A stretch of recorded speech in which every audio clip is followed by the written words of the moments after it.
దూరం ఎంత ఉందని దిగులు పడుకునేస్తమా, దరికి చేర్చు దారులు కూడా ఉన్నాయిగా.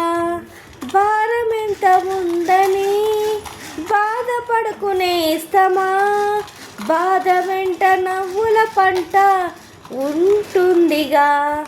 సాగర మదనం మొదలవగానే విషమే వచ్చింది, విసుకే చెందక కృషి చేస్తే అమృతమిచ్చింది. అవరోధాల దీవుల్లో ఆనందనిధి ఉన్నది, కష్టాల వారధి దాటిన వారికి సొంతమవుతుంది. తెలుసుకుంటే సత్యమిది, తలచుకుంటే సాధ్యమిది, మౌనంగానే ఎదగమని మొక్క నీకు చెబుతుంది. ఎదిగిన కొద్దీ ఒదగమని అర్థమందులో ఉంది.